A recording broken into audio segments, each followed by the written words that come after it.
Yeshua said to them, his disciples, if you fast, you will beget sin for yourselves. And if you pray, you will be condemned.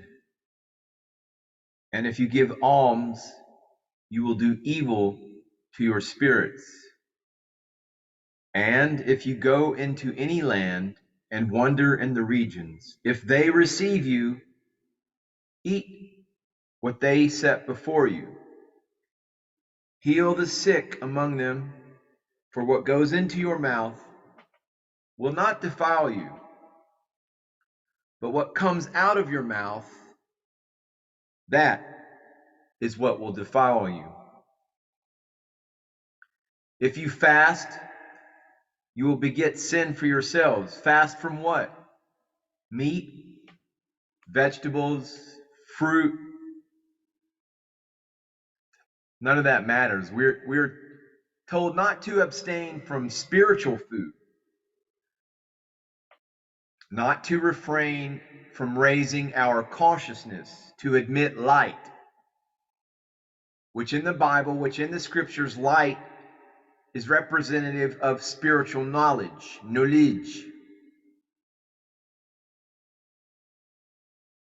If we do, we shall beget sin for ourselves.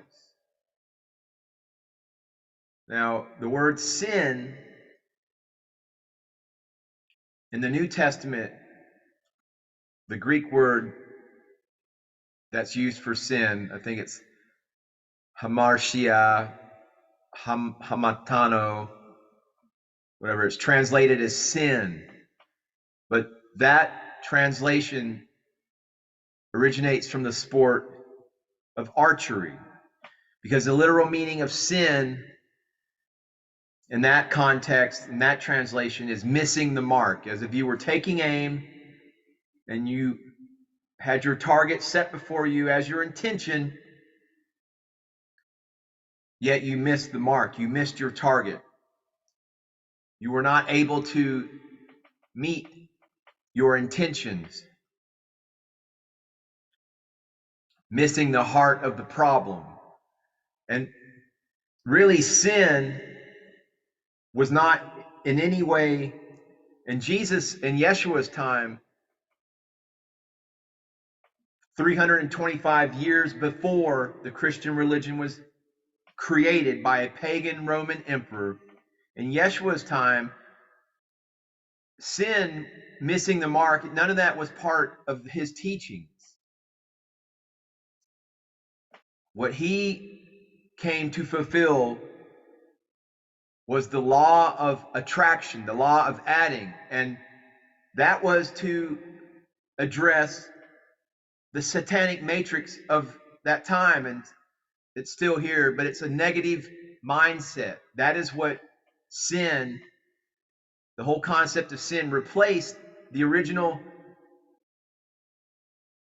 I guess, point of the law of attraction, the law of adding, creating a positive mindset, was just this pervasive negative mindset that was put forth by the organized religion of the time, the Pharisees, the Roman Empire, the satanic matrix of that time, which just kept people in a constant state of negativity, of worry, of fear, of doubt, of the lower energy vibrations. But fasting of any nature is missing the point. Because when you concentrate on abstaining from physical food, you are in essence preoccupied with your physical body and not with your spiritual nature.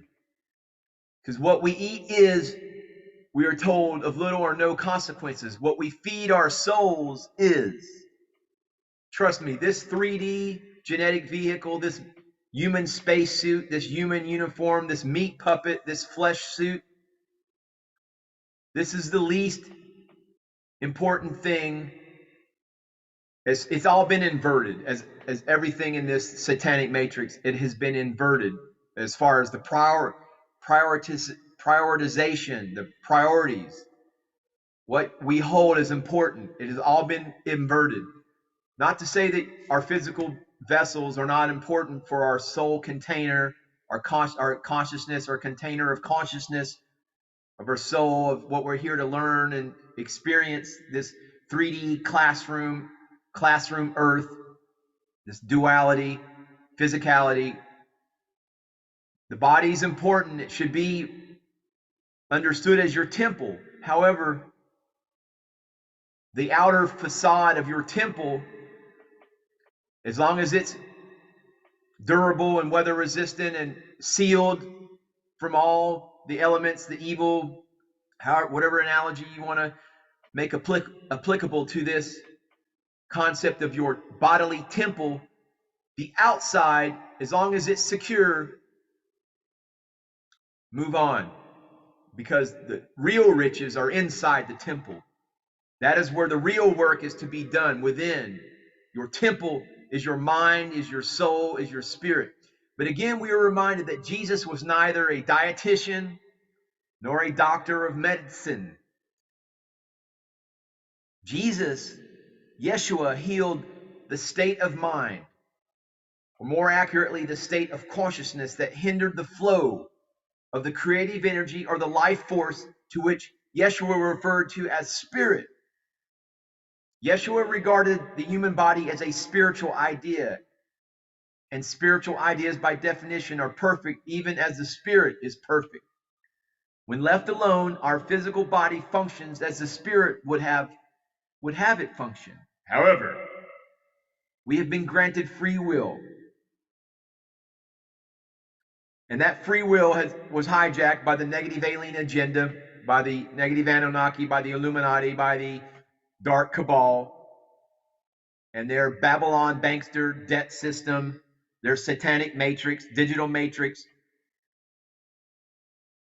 All that was hijacked, free will. From the moment we learn to walk, we assert our puny egos by setting our will in direct opposition to the spirit, your source connection, your source awareness. It's like teenagers towards their parents.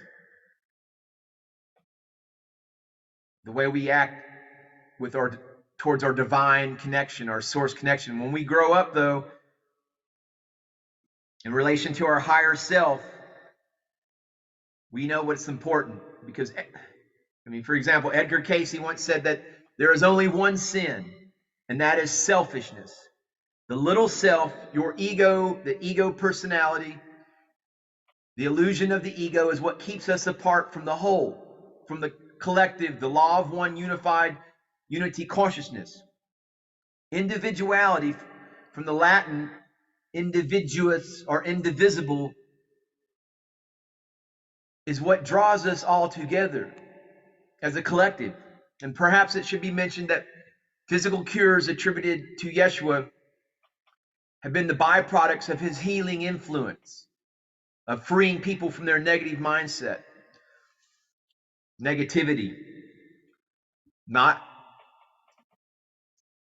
his healing influence. It wasn't his purpose to heal physical ailments, but that was just a natural byproduct of freeing the spirit. Jesus knew well that all things physical are transient. A cure of a physical abrasion, inadequacy, disease, none of that's permanent. We are gods. But we shall die like men, no matter what the cure. So now we come to the more difficult part. And if you pray, you will be condemned.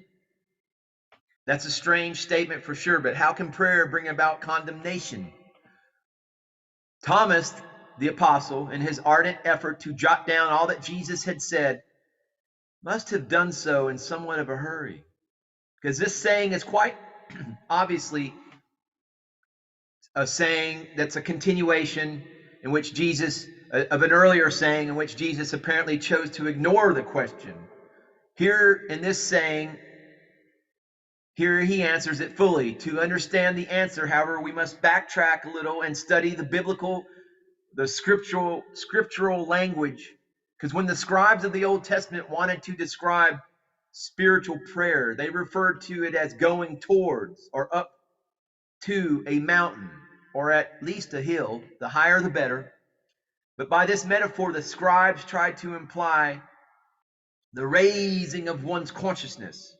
Moses, Joshua, Isaiah, Amos, all the prophets, indeed Jesus, Yeshua, Sananda himself, went up the mountain. They each raised their individual consciousness.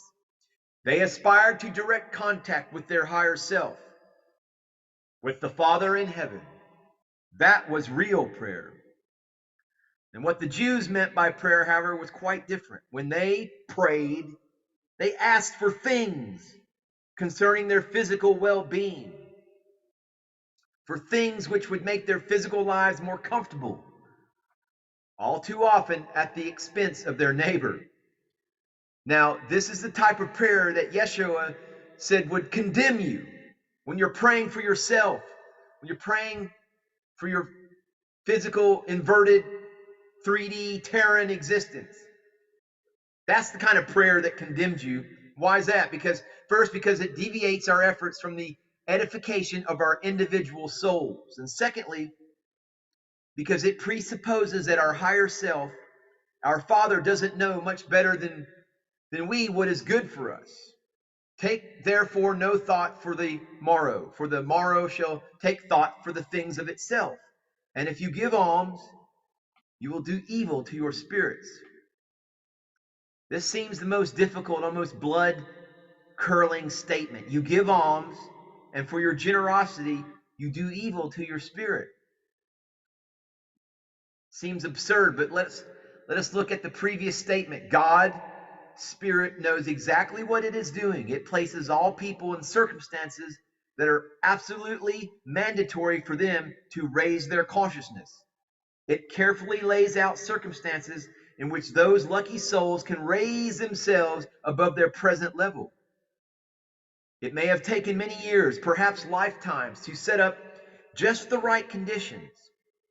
The Spirit, or more precisely, the law of the Spirit, is very exacting. And then a presumptuous do-gooder comes along and changes the circumstances, the existing circumstances. He or she gives material alms and thus drags the delinquent soul back to the physical awareness. It is very difficult to be blessed and not to share one's blessings.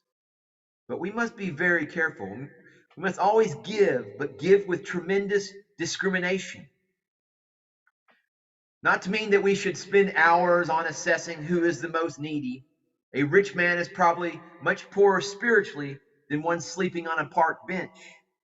If we offer the wrong gift at the wrong time to the wrong person, we shall bear the resultant karma, which simply means that, as with everything else, we shall bear the consequences of our actions. We shall be responsible. We must never lose sight that the sole purpose of our earthly life is to advance our learning process. It is a search for our inner kingdom, to connect to our source connected awareness, our consciousness. And by the way, if we should have given and didn't give, we are quite as guilty. We missed the mark, sin, just as badly as if we gave the right thing to the wrong person. It's not easy being gods, even apprentice gods, apprentice meta-humans, if gods is too heavy for some. But the admonition to eat what they set before you carries a dual meaning. The first meaning is directed at the Jews steeped in Hebrew traditions. It is intended to set them free from outdated regulations. Yeshua says that physically that we may eat with no regard to the Jewish laws controlling the preparation of food. Such laws were of vital importance when the Jews had been wandering the desert, spiritual desert, when the level of their mental and spiritual development were such that the physical awareness constituted the dominant aspect of their consciousness. They were overly preoccupied with the physicality of their existence and not the spirit. But now light, divine knowledge came into the world, Yeshua, to fulfill the law. Light is knowledge. Light is spiritual knowledge. So it is the spiritual food, dear esteemed, honorable, noble, and notable viewer. It is your spiritual food that matters. What you feed your soul, what you feed your spirit, your knowledge. Your light quotients are increased by your knowledge. It's all related. It's your spiritual food, though. What you feed your spirit is what ultimately matters. And thus we come to the deeper meaning of this admonition. We often hear the expression that we are what we eat. Well, according to Yeshua, we are not. At best, we are what we think. Although more precisely, we are what we believe we are. Thoughts are things. If we control our thoughts, the physical body will take care of itself. Our thoughts come out of our mouths as words, as ideas. We must control them lest they defile us. Your thoughts are energy. All is energy. All is a state of vibration. Your thoughts, as you think, so is your reality. So it's a very profound, very information-packed teaching from Yeshua, this particular saying of the great emissary of light, the Christ, Yeshua ben Yosef. Namaste, namaskaram.